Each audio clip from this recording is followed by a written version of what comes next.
sujet numéro 4, qui était un texte d'Alexis, un texte de notre père Alexis Diette, mais que j'ai profondément reformulé en ajoutant mes propres idées, mais aussi en prenant certains textes de notre père Alexis Diette.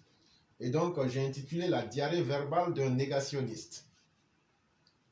Le journal poubelle dénommé Le Panafricain, qui milite en faveur du PPACI, titrait à sa une ses propos du malheureux Awa Don Melo.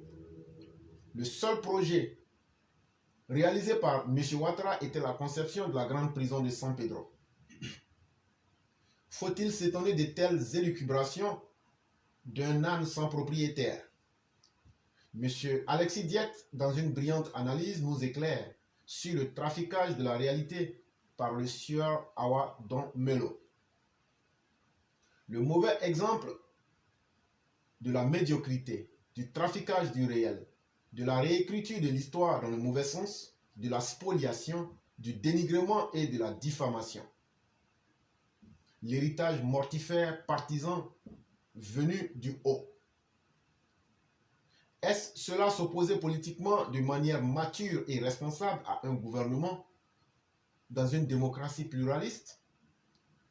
Au PPACI, l'exemple de la médiocrité, du nivellement de la société par le bas, de la spoliation, de la réécriture de l'histoire, du traficage du réel, de la stigmatisation et surtout de la diffamation, le niveau le plus étriqué du populisme est venu du haut du parti, de ses cadres dirigeants et a été transmis au bas, de la nomenclature du parti à ses militants et à sa jeunesse.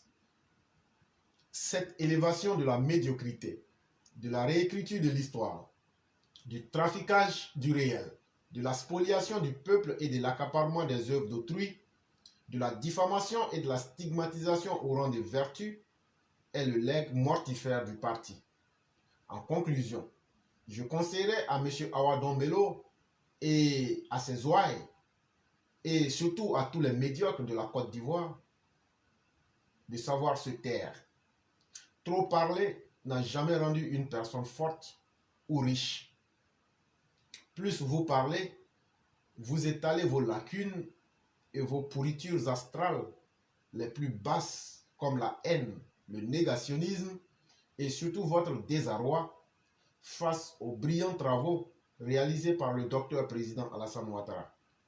Au lieu de débiter des propos sans tête ni queue, vous feriez mieux d'apprendre auprès de celui qui est un bâtisseur dans l'âme.